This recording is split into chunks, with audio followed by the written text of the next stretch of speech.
अस्सलाम वालेकुम व्यूअर्स, उम्मीद है कि आप लोग सब खैरियत से होंगे और आपके परिंदे भी खैरियत से होंगे। इस वक्त जो है सैटरडे छुट्टी का दिन और वो आपने कहावत सुनी होगी कि सफाई नीफ से माने। बिल्कुल सफाई नीफ से माने, चाहे वो परिंदों की हो, चाहे अपनी हो, चाहे जानवरों की, किसी की भी हो। जो चीज़ आप पाल रहे हैं तो लाज़मी बात है आपको उसका ख्याल भी रखना है, उनकी तमाम ज़रूरियात का ख्याल भी रखना है, तो इसी तरह से उनकी सफाई का ख्याल भी हमें ही रखना है। तो आज मैंने सोचा क्यों ना हम मेरी जो हफ़्ते की जो रूटीन होती है क्यों ना मैं अपने व्यूवर्स को बताऊं, क्योंकि काफ़ी व्यूवर्स के मेरे पास मैसेज आते थे कि आप सैटरडे को जो है या जो आप छुट्टी वाले दिन किस तरह से सफाई करते होंगे, किस तरह से मैनेज करते होंगे। इतने सारे परिंदे हैं और सब कुछ है और आप कहते हैं कि आप खुद मैनेज करते हैं। तो देखें उसकी एक तो जो अहम चीज़ है वो इसलिए है कि ख़ुद मैनेज करने की कि परिंदे आपके फेस से मानूस होते हैं। परिंदे आपको देख देख के वो मानूस होते हैं और वो आपसे घबराते नहीं हैं। जैसा कि मैं इस वक्त मास्टर अपने केज में जा रहा हूँ तो आप देख सकते हैं कि अल्हम्दुलिल्लाह तमाम परिंदे ख़ासतौर डफ़ वगैरह देख सकते हैं सुकून से बैठी हुई हैं और अपने एक्टिविटीज़ में जो है वो ईज़िली जो है अपनी एक्टिविटीज़ कर रही हैं। तो ये आप देख सकते हैं कोई इनको घबराहट नहीं है। इसी तरह मैं अगर कॉकटेल के उसमें जाता हूँ, इसी तरह मैं लव बर्ड्स के उसमें जाता हूँ, अल्बाइनो वगैरह जो आप नज़र आ रहे होंगे उसमें जाता हूँ, तो आप देख सकते हैं कि माशाल्लाह से वो ईज़िली एक्टिविटीज़ में जो है अपने मशगूल हैं और उनको कोई इशू नहीं हो रहा। सुकून से अपने खाना पीना, अपने नेस्टिंग में, हर चीज़ में जो वो करते हैं उसमें वो ईज़िली वो जो है समझ लें आप कर रहे हैं। तो उसकी सिर्फ वजह सिर्फ ये है कि वो मेरे फेस से, मेरे चेहरे से मानूस हो चुके हैं और इसलिए वो तमाम चीज़ें आराम से कर रहे होते हैं। अगर मैं कोई बच्चा रखता हूँ, कोई बंदा रखता हूँ, तो वो फिर इस तरह से मैं काम नहीं कर पाएगा। और फिर सबसे बड़ी बात ये है कि डफ़ या दूसरे परिंदे जो कि नेस्टिंग पे होते हैं, जो कि अंडे बच्चे दे चुके होते हैं, तो वो अपने बच्चों को गिरा देते हैं। बहुत सारी प्रॉब्लम आती है जो परिंदे पाल रहे होते हैं उनको पता है। बट ये है कि हाँ, जो बड़े बड़े पैमाने में कर रहे होते हैं, जो बड़े जिन्होंने बड़े बड़े करोड़ों के लाखों करोड़ों के सेटअप डाले होते हैं, तो वो तमाम चीज़ों को भी ख्याल रखते हैं क्योंकि उनके पास उस हिसाब से परिंदे भी होते हैं। तो हमारे पास जिस हिसाब से हम परिंदे, तो मेरा ये है कि मेरा ये कोशिश होती है कि मैं इनसे मैं ख़ुद ही ये तमाम चीज़ों को काम करूँ और ख़ुद ही इनका जो है हर चीज़ की सफाई और खाने पीने का ख्याल रखूँ। और तो ये तमाम चीज़ें होती हैं, तो इसी वजह से हम खुद करते हैं। और सबसे बड़ी बात ये कि अल्लाह का शुक्र नेमत है, हफ्ते इतवार की छुट्टी भी ऑफिस की मिल जाती है, तो जिसमें हम ख़रीदो फ़रोख्त हो गया, सफाई सुथराई हो गई, तमाम मेडिसिन लेना, ये करना, वो तमाम चीज़ें हम इस दिनों में करते हैं। तो चलते हैं अपने टॉपिक की तरफ कि सफाई नहीं से माने तो हम किस तरह से, मेरे ख़ास तौर में मैं किस तरह से तमाम चीज़ों को मैनेज करता हूँ। तो मैं ये करता हूँ कि भाई ये जो फ़र्श में आपको बाहर नज़र आ रहा है सब कुछ, ये यहाँ हम झाड़ू दी जाएगी और झाड़ू मैं ही दूँगा, लाज़मी बात है। झाड़ू के बाद जो है ये तमाम रस मटेरियल जो होगा, इतना अच्छा खासा आपको नज़र आ रहा है, ये बाहर शिफ्ट हो जाएगा। परिंदों को, मुर्गियों को डाल दिया जाएगा। आप देख सकते हैं वहाँ पे अभी भी डला हुआ है, बस काफ़ी कम हो चुका है। उसकी वजह ये है कि पूरा हफ्ते का होता है, उसमें फिर ये मुर्गियाँ सिर्फ नहीं खाती, बल्कि यहाँ पे जो वो आते हैं कबूतर वगैरह जो आते हैं, वो भी इस तमाम चीज़ों को जो है वो खा रहे होते हैं। तो इसलिए काफ़ी हद तक कम हो चुका होता है। तो इसकी पहले हम सफाई करेंगे यहाँ फ़र्श की, ताकि साफ़ सुथरा हो जाए। ये तमाम जो रस मटीरियल जो कि ख़त्म हो चुका है, इसको उठा के हम इसको एक बैग में भर देंगे। और इसके बाद जो है ये बैग भी बड़ा काम का, मैं आपको बताऊँ, ये वो बैग होते हैं जो कि मैं बाजा पानी लेके आता हूँ, तो उसके लिए मैं लाजमी दुकान वाले से बोलता हूँ कि मुझे इस टाइप के बैग दें। उससे ये हो जाता है कि जितना रस मटीरियल होता है वो उसमें आराम से आप डाल के आराम से कचरे वाले को दे सकते हैं, कहीं फेंकवा सकते हैं। तो खैर ये सारी चीज़ें होती हैं। पहले हम इसकी सफाई करेंगे, फिर अंदर की सफाई करके उसको जमा किया हुआ मटीरियल बाहर शिफ्ट कर दिया जाएगा, यहाँ डाल दिया जाएगा, जो कि कबूतर और मुर्गे आराम से खाएंगी। उसके बाद फिर हम अंदर का हमारा काम शुरू हो जाता है। फिर पानी चेंज करना, फिर केजी की सफाई हो जाती है। उसके बाद जो है आपका अल्लाह भला करे, खाने पीने के हवाले से उसको छान के उसको जो है देना, मेडिसिन जितने भी बाजा पानी उनको सबको छानना। उसके बाद उसके वापस उनको जो रिसाइकिल करके परिंदों को डालना। उसके बाद जो भी आप सप्लीमेंट में भुट्टा हो गया, विटामिन हो गए, या आप कोई हरी चीज़ें होंगी, वो तमाम चीज़ें परिंदों को डालते हैं। तो वो सैटरडे वाले दिन में ख़ास तौर पे ये चीज़ों को तक गैप दे के डालता हूँ, ताकि वो भर के खाएँ और सही से खाएँ। तो चलते हैं अपने टॉपिक की तरफ, अपने स्टेप की तरफ। पहला स्टेप फ़र्श को सफाई है, उसके लिए झाड़ू लाजमी है भाई। मास्क का इस्तेमाल लाजमी करें और जो है इस टाइप की चीज़ों के लिए सूप भी ऐसा लिया करें। मैं कई दफ़ा अपने व्यूवर्स को कह चुका हूँ कि वो बिल्कुल बारीक टाइप का, खुरपी टाइप का सूप हो, ताकि किसी चीज़ को घिसने में भी, खुरपी तो आप यूज़ करते हो, मगर इस टाइप का अगर सूप ले लोगे तो उसको घिसने में, उसको सफाई करने में भी बहुत आसानी होती है। तो ये तमाम चीज़ें हैं। और मास्क का इस्तेमाल लाजमी क्या करें। मेरा मास्क आप देख सकते हैं कि यहाँ पर ऑलरेडी मैं अपने परिंदों के अंदर रखता भी हूँ, अपने साथ लेके भी आते रहता हूँ। तो ये मास्क का इस्तेमाल लाजमी क्या करें भाई, मास्क बहुत ज़रूरी है और मास्क का इस्तेमाल करेंगे तो फ़ायदा रहेगा। अभी तमाम जो बैक्टीरिया, जरासीम होते हैं परिंदों के अंदर भी होते हैं, लाजमी बात है, उससे काफ़ी हद तक महफूज रहते हैं। चलो चलते हैं अपने टॉपिक की अपने टाइम की उस पर अपने काम की तरफ। टॉपिक तो नहीं कहेंगे, अब काम स्टार्ट हो चुका है तो काम की तरफ। पहले बाहर की सफाई होगी। आज तो धूप भी बड़ी अच्छी निकली कराची में। लाजिम बात है ठंड हो गई है रात में काफ़ी हद तक, तो ये धूप काफ़ी अच्छी लग रही है। इस वक्त धूप में काम करना बड़ा मज़ा आ रहा है। तो ये इसलिए ही हमें भी फ़ायदेमंद है, हमें भी तमाम जो है विटामिन वगैरह सब मिल रहे होते हैं और ये तमाम चीज़ें चल रही होती हैं। चलें अपने काम की तरफ चलते हैं भाई, बहुत लंबा दिन है आज, बातें कम काम ज़्यादा होगा। तो पहले यहाँ की सफाई होगी, उसके बाद फिर मैं आपको सफाई करने के बाद यहाँ का फ़र्श का बताऊँगा। फिर अंदर जाएंगे, फिर अंदर की सफाई होगी, उसके बाद वहाँ पर बताऊँगा।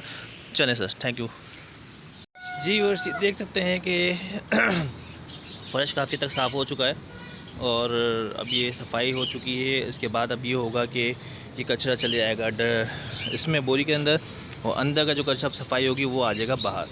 तो अब हम चलते हैं अंदर और अब यहाँ की सफाई स्टार्ट करने के बाद, ख़त्म करने के बाद आपको अपनी वीडियो दिखाते हैं। अभी आप देख सकते हैं कि हाल बड़ा बुरा है और जब इंशाअल्लाह ये हाल सही हो जाएगा तो फिर इंशाअल्लाह आपको हम वीडियो दिखाएंगे। और सफाई करने के बाद कि कितना मटीरियल, रस मटीरियल पूरी बाल्टी भर के जो है वो निकला है। तो चलते हैं अपने दूसरी स्टेप की तरफ जी व्यूअर्स। अभी तो आधी साइड की सफाई हो चुकी है। खा लो बेटा खा लो आज तो हम लोगों का भी आखिरी दिन है, क्योंकि ये जो आपको नज़र आ रहे हैं चूज़े काफ़ी बड़े हो चुके हैं और बिल्कुल छोटे साइज़ में लेके आया था। मगर इतने बड़े होने के बाद ये ज़रा ख़तरनाक इस हवाले से हो जाते हैं कि डफ़ के अंडे या डफ़ के बच्चे या किसी जावा वगैरह के बच्चे अगर नीचे ट्रे में गिर जाते हैं, कोने में अगर आ जाते हैं, तो उससे ये हो जाता है कि ये उनको बच्चों को खा लेते हैं। तो इसलिए इस हद तक इनको रखें जिस हद तक ये आप बर्दाश्त कर सकें, आपके परिंदे बर्दाश्त कर सकें। और सबसे बड़ी बात होती है कि जब बड़े हो जाते हैं तो लाजमन इनकी जो गंदगी होती है वो उसका साइज़ भी बड़ा होना शुरू हो जाता है और जिसकी वजह से जो है वो आपको परेशानी का बायस बनता है। और फिर वही वाली बात है कि सफाई नहीं हो पाती सही से आपकी मास्टर केज की। तो एक हद तक रखें, इसके बाद इनको सेल कर दें या किसी बड़े पिंजरे में डाल के बाहर इनको मास्टर केज में कर दें। जैसे मेरा काम ये है कि मेरे पास अलग को मैं मुर्गियाँ काफ़ी बड़ी हो चुकी हैं, अंडे आ रहे हैं, सब आ रहे हैं, तो मुझे अब इनकी ज़रूरत नहीं होगी। वैसे भी दोनों शायद मुर्गे लग रहे हैं, तो इनको मैं निकालूंगा। इनकी जगह 4 चूज़े ले लूँगा, वो छोटे छोटे चूज़े लेके फिर डाल दूँगा। फिर वो खाते रहेंगे। जब वो इस साइज़ के हो जाएंगे, उसमें अगर कोई मुझे मुर्गी समझ में आएगी तो मैं शायद उसको रख के जो है अलग पिंजरे में बाहर रख दूँगा और उसको शायद मैं थोड़ा सा कोशिश करूँगा कि बड़ा हो जाए, अगले सीज़न में वो काम आ जाए।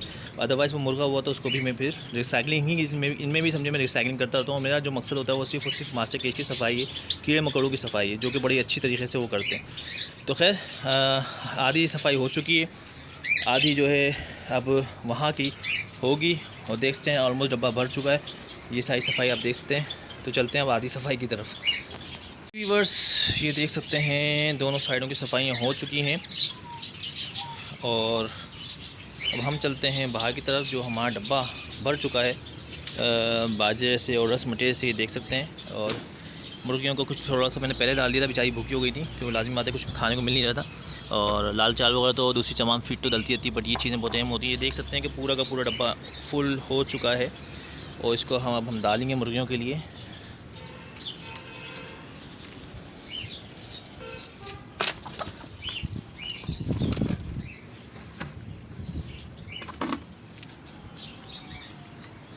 ये देख सकते हैं कि इनकी तो ईद हो गई मुर्गियों की तो ईद हो गई। ये आज हर हफ्ते इनका जो है सैटरडे का इनका ईद के दिन होता है, जब ये मज़े से जो है इसके अंदर कीड़े मकोड़े भी थोड़े बहुत मिल जाते हैं जो कि अंदर चूज़े छोड़ देते हैं। और जो केजेस की जो प्लेटों से जो है वो निकल रहे होते हैं, तो उसमें काफ़ी कीड़े मकोड़े होते हैं जो कि इनको मिल जाते हैं, वो खाते हैं। और फिर लाजिम बात है इसके अंदर सूरजमुखी के बीज भी हो गए, इसमें जई भी हो गई, इसमें चावल भी होगा, इसमें लाल चावल भी होगा, इसमें बाजरा भी हो गया, इसमें भंगदाना वगैरह सब कुछ ऑलमोस्ट मौजूद है जो कि नीचे गिर जाता है। तो लाजिम बात है वो इनके खाने में आ जाता है और ये पूरा एक हफ्ते तक आराम से खाते हैं। फिर अभी थोड़ी देर बाद कबूतर भी आपको नज़र आ रहे होंगे, वो भी उड़ के यहाँ आ जाते हैं। जब मैं नीचे चले जाता हूँ तो वो भी मज़े से इनका जो है उनकी भी समझ लें आज बिरयानी पुलाव सब बन चुका होता है। तो चलें बातें कम करें, काम ज़्यादा करें। अब हमारा दूसरा जो यानी तीसरा चौथा स्टेप जो भी है, अब तो स्टेप भी आती है। तो जो स्टेप है वो है पानी चेंज करना। पानी चेंज करने का अमूमन मैं हर डेली बेसिस पे करता हूँ। ऑफिस से आता हूँ, उसके बाद तकरीबन मगरिब हो जाती है और रात में आके मैं पानी चेंज कर रहा होता हूँ, क्योंकि मेरे पास टाइम ही वही होता है। तो मगर जुम्मे को ख़ास तौर पे मैं पानी को देखता हूँ कि ज़्यादा ख़राब कंडीशन नहीं होता, तो मैं चेंज नहीं करता। उस दिन मैं ज़रा अपनी फैमिली को देना पड़ता है टाइम, अपने घर वालों को भी टाइम देना पड़ता है, लाजिम बात है। तो उसकी क्योंकि हमारा ये जो मेरा कोई प्रोफेशनल या समझ लें प्रोफेशनल नहीं कहूँगा, बल्कि मैं कोई फुल मेरा जो है इस पर काम नहीं चल रहा, लाजिम बात है, मेरी जॉब है और उसको भी देखना पड़ता है, उस हिसाब से टाइमिंग भी होती है, हर चीज़ होती है। तो मैं जुम्मे को कोशिश करता हूँ कि पानी की प्याली ज़्यादा ख़राब नहीं हो तो मैं चेंज नहीं करता, क्योंकि हफ्ते वाले दिन सुबह से मुझे लगना पड़ता है। तो अब मैं जो है सुबह फिर हफ्ते वाली दिन में पानी की प्याली चेंज करता हूँ, मेडिसिन डालना वो डालना होता है, जो भी करना होता है इस वक्त कर रहा होता हूँ। तो आप ये देख सकते हैं कि पानी के प्याले काफ़ी हद तक खाली हो चुके हैं, ख़ासतौर जावा के, क्योंकि वो पानी में नहा भी रहे होते हैं और काफ़ी पानी को ज़ाया भी कर रहे होते हैं। तो अब हम पानी के प्याले साफ़ करेंगे, उसके बाद आपको कंडीशन बताता हूँ। आप देख सकते हैं कि पानी के प्याले भी को ऑलमोस्ट खाली हो चुके हैं और काफ़ी थोड़े बहुत गंदे हालत में भी हैं, जो कि नहीं होने चाहिए और डेली बेसिस में मैं चेंज करता हूँ, इसीलिए कि पानी के प्याले साफ़ कर रहे हैं। मगर आज थोड़ा सा हफ्ते वाले दिन हो जाता है, उसकी वजह ये कि लाजिम बात थी, वही बात कहूँगा कि थोड़ा फैमिली को टाइम देना पड़ता है, जिसकी वजह से ये तमाम चीज़ें चल रही होती हैं। तो पानी के प्याले साफ़ करते हैं, उसके बाद बात करते हैं। जी व्यूअर्स, पानी की बाल्टी भर चुकी है, रस्ट पानी का जो डब्बा है कैन वो खाली पड़ा है। अब इसमें से पानी को चेंज किया जाएगा, डाला जाएगा। अच्छा, ये मैं इसलिए वीडियो बता रहा हूँ कि इस टाइम पे मैं जो भी मेडिसिन देनी होती है वो मैं इस बाल्टी में डाल देता हूँ। तकरीबन ये 7-8 लीटर पानी होगा, 7 तो लीटर लाजमी होगा, उस हिसाब से मैं मेडिसिन मिला देता हूँ। चाहे वो जो है आपका ये विटासोल प्लस हो, या जो है आपका मोशन के हवाले से हो, या फिर कोलिसोल जो है सिरप हो, या ब्रूफिन हो, या ये आपका मोशन के हवाले से कोई मेडिसिन हो, ये भी डालना चाहिए, एक दफ़ा पेट साफ़ करती है। अच्छा, उसके अलावा जो है आप जो है इसके अलावा जो है आप ये टेरामाइसिन की जो कैप्सूल होती है, वो जो आपको मेडिसिन बताई जाती है किस तरह मिलाना, कितने लीटर पे, उस हिसाब से आप डोज़ बना के आप इनको डाल सकते हैं। और उसके अलावा भी जो सप्लीमेंट आप डालते हैं देते हैं, जो मैं देता हूँ, तो वो मैं इनको पानी में इस वक्त डालता हूँ। तो इस वक्त जो है लाजिम बात है, अल्लाह का शुक्र है, तमाम जावा वगैरह सब अपनी ब्रीड पे हैं, सब कुछ है। थोड़ा मौसम चेंज हुआ है तो मैं कोशिश में मेरी ये है कि मैं अब जो है इनको इसमें जो इस दफ़ा जो है मौसम चेंज होने की वजह से मैं इनको कोई सिरप जो है वो जो है मैं इनको बाल्टी में डाल के उनको जो है समझे सर्व करूँ, इनको दूँ, और ये डालूँगा और उसके बाद तमाम पानी चेंज करता रहूँगा। और इंशाअल्लाह ये सारे पानी चेंज होने का जो मरहला है तकरीबन आधे से 1 घंटा लगेगा। तो उसके बाद इंशाअल्लाह फिर मिलते हैं अपने नेक्स्ट सेकंड तरफ के, इसके बाद हमें क्या करना है। बस ये देख सकते हैं पानी में चेंज कर रहा हूँ, बट हमारे जावा हमेशा की तरह नहाना धोना उनका माहौल है, मतलब माहौल नहीं है उनका, सॉरी मशगला है। और ऐसे परिंदों को कभी रोकना नहीं चाहिए, नहाते हैं चाहे वो सर्दी हो गर्मी हो, अपने आप को वो मेंटेन रखते हैं। वो देख सकते हैं नीचे कितना पानी उन्होंने गिरा दिया, ये देख रहे हैं नीचे फुल दबा के नहा रहे हैं। तो ये चीज़ मैं दिखाना चाह रहा था व्यूअर्स को कि इससे घबराने की ज़रूरत नहीं है। ये परिंदों का, इनका जावा का एक अपना स्टाइल है और ये जावा हमेशा ये चीज़ें करते हैं, चाहे वो सर्दियों गर्मियों, कभी भी इनको इस चीज़ से रोकने की ज़रूरत नहीं है। ये खुद ही अपने हिसाब से करते हैं, उनको हल्की सी भी गर्मी फील होती है तो वो जाकर नहाते हैं और अपने आप को मेंटेन रखते हैं। अभी बस एक चीज़ काफ़ी ख्याल रखें जब ये पानी नहा लें, क्योंकि काफ़ी डॉक्टर्स हो गए या जो परिंदों के हवाले से ख़ासतौर पर जावा के हाथ से मालूमात रखते हैं उनके हवाले से मैंने ये सुना है कि जब ये पानी के प्यालों में नहा लें तो इस पानी के प्याले में पानी को चेंज कर दिया करें। जितना भी पानी पड़ा है उसको आप साफ़ करके या वैसे ही जिसको चेंज करके पानी को आप डाल दें, क्योंकि इसके अंदर जो है काफ़ी इनके जो जिस्म में बॉडी में जरासीम होते हैं तो वो पानी में आ जाते हैं नहाने की वजह से। वो पानी फिर वो पीते हैं तो उनसे बीमार होने का अंदेशा होता है। तो हमारे पास इतना टाइम नहीं होता, मगर जब तक आप खड़े हैं पानी के प्याले, जैसे मैं चेंज कर रहा हूँ दूसरी जगहों के, तो जब तक कि उनकी काफ़ी हद तक आधे से ज़्यादा पानी के प्याले खाली हो चुके होते हैं, तो उसके बाद क्या करता हूँ मैं, जो पानी होता है वापस इनके प्यालों में डाल के उसको दोबारा भर देता हूँ। ये पानी जो होता है इसको मैं फेंक देता हूँ जो इसके अंदर प्यालों के अंदर होता है, तो पानी रिसाइकलिंग हो जाता है, पानी दोबारा से रिसाइकलिंग नहीं होता है, पानी चेंज हो जाता है और फिर इस तरह से ही हो जाता है। मगर जब तक मैं खड़ा होता हूँ, और जावा के अंदर बड़ी अच्छी खासियत है कि वो फ्रेश पानी से ही ज़्यादा नहाती है। अगर आप पानी चेंज कर देंगे उसी वक्त, तो उसी वक्त उस पानी से वो नहाएगी, धोएगी जितना करना होता है। उसके बाद जब पानी गंदा हो जाता है, पुराना होता है, उसके ऊपर वो शायद पीने के लिए तो मुँह मारती होगी, बट उसको जो है उसके अंदर नहाना हो, ये तमाम चीज़ों के लिए वो नहीं करती। तो ये बड़ी अच्छी खासियत होती है। तो इसलिए आप फ़ौरन पानी को चेंज कर दें, तो वो जितना नहा चुके होते हैं वो नहा चुके होते हैं, उसके बाद उसको पानी को पीने के लिए इस्तेमाल करते हैं, तो इससे होता है कि उनको जरासीम नहीं लगेंगे। जी व्यूअर्स, आप देख सकते हैं कि पानी को चेंज कर दिया गया है। पानी के प्याले साफ़ करने के बाद उनको चेंज कर दिया गया है, उसमें पानी डाल दिया गया है और जो मेडिसिन मैंने बताया था कोलिसोल सिरप मुझे मिलानी थी, तो वो मैंने इसमें मिलाकर इनको दे दी है। अब जो अहम मरहला है वो ये है कि इनके जो बाजरे के जो पॉट आपको नज़र आ रहे हैं, प्याले नज़र आ रहे हैं, उसके अंदर बाजरा या जो भी इनकी सीड से मिक्स वो काफ़ी कम हो गई, क्योंकि लाजमत है कल का गैप आया एक दिन का, तो एक दिन के गैप से और फिर इनकी हंडियों में बच्चे भी आप देख सकते हैं, मैं दिखा सकता हूँ आपको क्या हंडियों में बच्चे भी हैं और लाजमी आते हैं, उस हिसाब से उनकी खुराक भी बढ़ जाती है। बच्चों को खिलाना होता है या दूसरी तमाम चीज़ें होती हैं, तो उस तमाम चीज़ें हो रही होती हैं, तो इसलिए बच्चों के हवाले से उसमें फिर उनकी मकदार अगर परिंदों को खाने पीने की सही से नहीं मिलती, तो अपने परिंदों को भी सही से नहीं खिलाते, जिसकी वजह से ये होता है कि लाजमी होते परिंदों के बच्चे मर सकते हैं और या उनकी ग्रोथ जो है वैसी नहीं हो पाएगी जैसे हम चाहते हैं, जैसे अच्छी ग्रोथ हो ताकि उसकी प्राइस भी अच्छी मिले, तो वो चीज़ें नहीं हो पाती। तो इसलिए हमारे को चाहिए कि इनकी प्यालों को हमेशा भरे रखें, इनको सही रखें, इनको साफ साफ खाने पानी को दें, 100 फुट का इस्तेमाल लाजमी कराएँ, भुट्टे का इस्तेमाल करवाएँ, लूसन का इस्तेमाल करवाएँ, दूसरी दालें जो होती हैं उसका इस्तेमाल करवाएँ। तो वो तमाम चीज़ें इस्तेमाल करवाएंगे तो आपके बच्चे 100 फूड खाएंगे। इनके बच्चे तो इनके बच्चों के अंदर जब 100 फूड का जाएगी ग़िज़ा जाएगी तो वो और जल्दी और अच्छी उसमें आगे बढ़ेंगे। तो खैर अब दूसरा जो हमारा अब जो नेक्स्ट जो समझें जो पॉइंट है वो ये है कि हमें इनको प्यालों को निकालना है। उसके बाद हमें इनको एक रिसाइक्लिंग जो मशीन होती है सफाई करने वाली, उसके अंदर से गुजारना है ताकि जितना रस मटेरियल वो एक साइड पे आ जाए और उसके बाद जो साफ़ मटेरियल वो अलग हो जाए। उसके बाद उस साफ़ मटेरियल के ऊपर हम जो है इसका जो ताज़ा मटेरियल होता है यानी जो दाना होता है वो हम इसमें डालकर उनको देंगे ताकि जो है प्याले दोबारा से भर जाएँ और अपने हिसाब से ये उसको खाएँ और जो रस मटेरियल जो है वो अलग हो जाए और इसमें जो साफ़ मटेरियल है वो इनके खाने में दोबारा से आ जाए। लाज़मी बात है उस तरह से बाजा पानी का बच जाता है। अदरवाइज़ ये मैं प्याला उठा के फेंक दूँ और इनको जो है मैं मुर्गियों को दाना शुरू कर दूँ तो फिर मैंने तो कॉस्ट वो कहाँ से कहाँ चली जाएगी। तो इसलिए तमाम चीज़ों को भी देखना पड़ता है, पैसा कितना आप बचा सकते हैं और तमाम चीज़ों को भी देखना पड़ता है। चलिए चलते हैं अब हम किस तरह से इसको वर्किंग करेंगे, इसको मैं आपको बताता हूँ। जी और ये देख सकते हैं मशीन रेडी है और उसके साथ ये प्याले आप देख सकते हैं कि पानी प्याले के अलावा तमाम जो खाने पीने के पॉट हैं वो हटा दिए गए हैं। जावा में से नहीं हटाए गए हैं, जावा का जो होता है वो अलग तरीके से किया जाता है क्योंकि उसके अंदर बारीक जो सीड्स होती है उसकी मिक़दार ज़्यादा होती है, जो कॉकटेल और बजरीज़ के लिए सही नहीं होती, वो नहीं खा पाते, वो ज़्यादा मोटा चीज़ यूज़ करते हैं। तो इसी तरह ये जो बजरी हो गई, लवबर्ड हो गए और जावा हो गए, कॉकटेल्स हो गए, इनके तमाम के जो प्याले होते हैं वो मैं एक ही इनका समझे खाना बनाता हूँ और इसको जो है इनको सर्विंग करता हूँ। तो इसीलिए इनके अलग से स्कैनिंग की जाएगी, सफाई की जाएगी और इसके साथ इसके बाद जो है उसके बाद जावा की बारी आएगी कि उनके जो प्याले होंगे उनको अलग से सफाई की जाएगी ताकि उनका जो बाजरा उनके साथ जो मिक्स करें तो उनके साथ ही हो और ये कॉकटेल या लवबर्ड या बजरी का है वो उनके साथ हो। तो ये चीज़ें चलती रहेंगी। तो अब चलते हैं नेक्स्ट पॉइंट की तरफ। अब इसको हम मशीन से गुजार के साफ़ करेंगे। जी व्यूअर्स ये देख सकते हैं मशीन स्टार्ट हो चुकी है और उसके बाद डाला जा रहा है चारा और वो जो है आप देख सकते हैं कि जाना शुरू हो चुका है और आप देख सकते हैं कि वो उड़ के एक जो साफ़ वाला वो इस बॉक्स में जा रहा है और जो रस मटेरियल वो यहाँ से होने के बाद वो यहाँ जा रहा है। तो ये आपके सामने है, ये मैं शुरू कर चुका हूँ प्रोसेस। टाइम बहुत हो चुका है, आज वीडियो बनाने के चक्कर में थोड़ा सा लाजिम बात है मेरा काम थोड़ा लेट शुरू हुआ क्योंकि हर चीज़ मुझे बतानी पड़ रही है अपने व्यूअर्स को कि आज का जो दिन होता है सैटरडे का कितना बिजी होता है। ऑलमोस्ट समझ लें कि आप ऑफिस की तरह काम कर रहे होते हैं और ये सारी चीज़ें चल रही होती हैं। तो आप देख सकते हैं और ये किस तरह से उड़ रहा है रस मटीरियल क्योंकि बारीक है, बिल्कुल इनके छिलके लगे होंगे ऊपर के, तो वो सब जो है जा रहे हैं और ये सब साफ़ होने के बाद आप देखिए कितना अच्छा। इसको 2 दफ़ा मैं ये प्रोसेस करता हूँ, यानी इसको जो गुजारता हूँ मैं 2 दफ़ा गुजारता हूँ।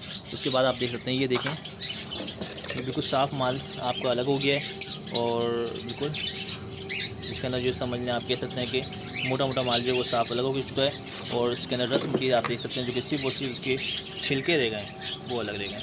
तो ये प्रोसेस मैं जावा के सीड्स के साथ भी करूँगा, ये कॉकटेल के साथ करके उसके बाद फिर आपको प्याले रखने के बाद मैं बताता हूँ कि नेक्स्ट हमारा प्रोसेस क्या होता है। चीज़ जो रिसाइक्लिंग होके जो मटेरियल निकला वो आपके सामने है, साफ़ सुथरा होके वो बाहर आ चुका है और जो है इसके अंदर भी अभी भी कुछ मोटी गंदगी रह जाती है तो उसको आप थोड़ा सा अपने हाथों से उसको साफ़ करना पड़ता है, तो वो आप करेंगे। और उसके बाद ये जो जो रिसाइक्लिंग मटेरियल है वो आप आधा प्यालों में भर दें। तो आप देख सकते हैं कि मैं इसको भरना शुरू कर रहा हूँ और इसके बाद जो है मैं अभी फ़िलहाल कम प्याले बना रहा हूँ आपके सामने ताकि आप लोगों को ये बात समझ में आए कि किस तरह से हमें जो है हर हफ्ते ये काम करना पड़ता है। और ये मैं भी जावा और लवबर्ड और जावा नहीं कॉकटेल, लवबर्ड और बजरीज़ के लिए जो मैं काम ये कर रहा हूँ, जो मैं इस वक्त वर्किंग कर रहा हूँ। तो इसके बाद आप ये करेंगे इसके ऊपर जो साफ़ माल होगा यानी कि जो हमारा बना हुआ सीड से साफ़ सुथरी जो कि अभी ताज़ा है उसको हम इसके ऊपर डाल देंगे जिसमें तमाम चीज़ें मौजूद होंगी। बहुत सारी चीज़ें जो पुरानी वाली उसमें होती हैं वो नहीं होती। सूरजमुखी के बीज खास तौर पे बहुत सनफ्लावर जिसको बोलते हैं बड़ी शौक से सनफ्लावर के बीज होते हैं उसको बड़ी शौक से वो खाते हैं। कॉकटेल हो गया या लवबर्ड्स हो गया तो वो नहीं होते मगर उसमें बाजरा और दूसरी तमाम चीज़ें मौजूद होती हैं तो वो भी रिसाइक्लिंग में चली जाती है। इसी तरह बजरीज़ की उसमें भी ये चीज़ें चली जाती हैं। तो आप देख सकते हैं कि ये प्रोसेस होता है इसका बनाने का, यानी कि रिसाइकिल किया हुआ मटेरियल आपके सामने मौजूद है, उसको हम इस तरह यूज़ कर लेते हैं ताकि हमारा जो कॉस्ट है ख़ास तौर पे जो इनके खिलाने पिलाने में आती है वो बहुत ज़्यादा ज़ाया भी होती है, वो हम ज़ाया होने से बचाते हैं और उसको हम रिसाइकिल करके इनको प्यालों में दोबारा डाल देते हैं। ये वाले मटेरियल के अंदर आप जो है मेडिसिन मिला भी सकते हैं, आप जो चीज़ें डालते हैं वो मिला सकते हैं ताकि वो उनको भी प्रोवाइड हो जाए, उनको मिल जाए परिंदों को जब आप डालते हैं रिसाइकिल करते हैं। और डेली बेसिस पे आप ये वाला माल जो होता है साफ़ वाला वो आप थोड़ा थोड़ा डालते रहते हैं ताकि उनके जो प्याले होते हैं वो कवर रहें, और ख़ास तौर पर जब उनके अंदर बच्चे हों तो बच्चों के लिए आप ख़ास तौर पर रिसाइकिलिंग वाला लाजिम डाला करें, क्योंकि इसमें बारीक वाला ज़्यादा माल होता है। और ये जो है रिसाइकिलिंग वाला जो माल जो बच्चों को खिलाते हैं तो उनके पेट अच्छे भरते हैं, उनके खुदा खासा कोई माल ऐसा यानी कोई बीज ऐसा या सीट ऐसा नहीं होती जो मोटी चली जाने की वजह से वो बच्चे एक्सपायर हों। तो ये ज़्यादा कोशिश करें जिनके अंदर बच्चों के अंदर ज़्यादा मतलब बच्चे होते हैं जिन हॉन्डिया में, उनको आप रिसाइकिलिंग किया वाला डाला करें, उसके अंदर बारीक बाजा या दूसरी बारीक चीज़ होती है वो ज़्यादा होती है। तो उम्मीद है आज समझ में आपको आ गई होगी। तो अब ये मैं इसके बाद जावा का भी ये प्रोसेस करूँगा, उसके बाद फिर मिलते हैं। जी बस ये देख सकते हैं कि जावा का भी जो बाजरा है वो हमने अल्हम्दुलिल्लाह बिल्कुल साफ़ सुथरा कर लिया है। अब इसके अंदर ना जई है ना सूरजमुखी के बीज के भी बहुत कम मकदार है। बाकी जो अच्छी चीज़ें होती हैं वो जो जावा शौक से खाता है वो ऑलमोस्ट ख़त्म कर चुका होगा, जिसमें बंग दाना वगैरह भी होता है। बाकी जो है बारीक कंगनी, मोटी कंगनी और बाजरा वगैरह जो होगा वही इसमें शामिल होगा। तो हम ये चीज़ को उसको लिए इस्तेमाल करेंगे कि जिस जावा के अंदर बच्चे हैं, जिस जावा के अंदर बच्चे मौजूद हैं, जिस हंडी के अंदर बच्चे मौजूद हैं, उसमें हम ये ज़्यादा मकदार दी जाएगी ताकि वो उसकी खिलाई पिलाई जो है वो अच्छी तरीके से हो और अच्छी तरीके से उसको खिलाए पिलाएँ, और ताकि वो बच्चे अच्छे तरीके से ग्रोथ उनकी अच्छी और वो सही से निकले। तो यही रिसाइकिलिंग किया जाता है। यानी कि आज आप देख सकते हैं कि मैं सुबह से अगर लगा हुआ हूँ तो इस वक्त तकरीबन दोपहर के 2-3 बज रहे होंगे ऑलमोस्ट, 3 के करीब बज रहे हैं। अभी ज़ोर के अज़ान होने के बाद भी काफ़ी टाइम हो चुका है। बस नमाज़ पढ़ के आके मैंने ये सोचा कि ये आपको बता दूं कि ये मैंने जावा का भी मैंने रिसाइकिल कर चुका हूँ। अब इसके प्यालों में वैसे ही मैं डालूँगा, उसमें जो है जो रिसाइकिलिंग मटेरियल है वो उसके साथ जो है मैं इसका फ्रेश जो मटेरियल होगा वो उसके साथ मैं मिक्स करूँगा जावा का, और उसके साथ में डालूँगा। इसी तरह इसमें आप मेडिसिन मिलाकर भी फ्रेश वाले में आप डालते हैं, और इसी तरह डेली बेसिस पे हम इसमें थोड़ा सा फ्रेश मटेरियल इसमें डाल के सीड्स डाल के हम इनको चलाते हैं ताकि जो है इनके जो बच्चे वगैरह हैं या इनके खुद के अपनी जो खुराक है वो पूरी हो सके। इसी तरह डफ़ के हवाले से भी होता है। डफ़ के अंदर जो होता है कि रिसाइकिलिंग कम होता है, उसके अंदर लाल कंगनी, बारीक कंगनी, सावा और उसके अलावा बारीक बाजरा जो फिंच ब्रांड बाजरा होता है वो मिला के डाला जाता है, तो वो उसमें इतना रिसाइकिलिंग नहीं होता। ऑलमोस्ट वो काफ़ी ज़ाया कर देते हैं नीचे गिरा कर, जो कि मुर्गियों की खुराक बन जाती है। इस तरह फिंच के हवाले से ये होता है कि जो रस मटेरियल गिरता है वही मैं फिंच को डाल लेता हूँ, जो ख़ासतौर पर डफ़ का हवाले से होता है, बारीक होता है, तो वो फिंच हमारी खा लेती हैं और वो भी अपना खुराक पूरा कर लेती हैं। इसी तरह उनकी भी ग्रोथ होती है, इसी तरह वो अंडे बच्चे वो भी दे रहे होते हैं। तो आज का जो काफ़ी ये समझ लें कि वो काम है जो कि अभी मैंने इसमें मेडिसिन नहीं मिलाई है, अभी मैंने इसमें जो है दूसरी तमाम जो होते हैं काम वो नहीं किए हैं। अभी मुझे प्लास्टिक का कवर का जो है इंतज़ाम सही से करना है, क्योंकि अब ठंड शुरू हो चुकी है कराची के अंदर, तो अब मुझे रात को कवर करने के लिए इनको लाजमी प्लास्टिक होना चाहिए। अभी आप देख रहे हैं धूप इस वक्त हो रही है, बट अंदर मास्टर केज के अंदर अच्छा मौसम हुआ है, इतनी ज़्यादा गर्मी का एहसास नहीं हो रहा। सामने फ्रंट में सिर्फ जो है डफ़ के ऊपर धूप आ रही है जो कि उनके लिए ज़रूरी है और उनको लग रही है, जिसकी वजह से वो नेस्टिंग भी कर रहे हैं, और बाकी जो परिंदे वो आराम से अपना जो है अपने माहौल अपने मामलात में जो है बिज़ी हैं। तो ये सारी चीज़ें हैं। तो उम्मीद है कि आज का मैं जो ये पूरी एक वीडियो है व्लॉग समझ लें आप कह लें या जो भी, तो वो आपको समझ में आई होगी, पसंद आएगी। जो वीवर्स काम करना चाहते हैं उनको ये तमाम चीज़ों का ख्याल रखना पड़ता है, मेहनत करनी पड़ती है।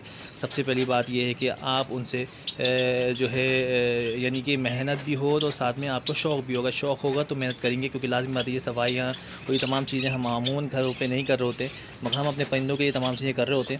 तो ये तमाम चीज़ें अगर हम करेंगे तो हमारे परिंदे साफ़ सुथरे रहेंगे और उनके केजेस भी साफ़ सुथरे रहेंगे, और उसके अलावा उनकी ग्रोथ भी अच्छी होगी और तमाम चीज़ें होती रहेंगी। तो उम्मीद है आज का मेरा टॉपिक आप लोगों को काफ़ी तक समझ में आया होगा, पसंद आया होगा। अपने अपने परिंदों का रखें ख्याल। सर्दियाँ आ गई हैं, उसके हिसाब से मेडिसिन का एक डोज़ लाजमी दें, क्योंकि मौसम जब चेंज होता है तो बीमारियाँ असरअंदाज होती हैं। जब मौसम स्टेबल हो जाता है तो उस वक्त काफ़ी हद तक मामला सेट रहते हैं। तो इस तरह से मेडिसिन दे के उनको सही से आप अपने परिंदों को रख सकते हैं। तो उम्मीद है कि आज का मेरा टॉपिक भी पसंद आया होगा। दोबारा से कह रहा हूँ, और अपने परिंदों का ख्याल रखें। इंशाल्लाह फिर किसी और दिन किसी और टॉपिक पर मुलाकात करते हैं। अल्लाह हाफ़िज़।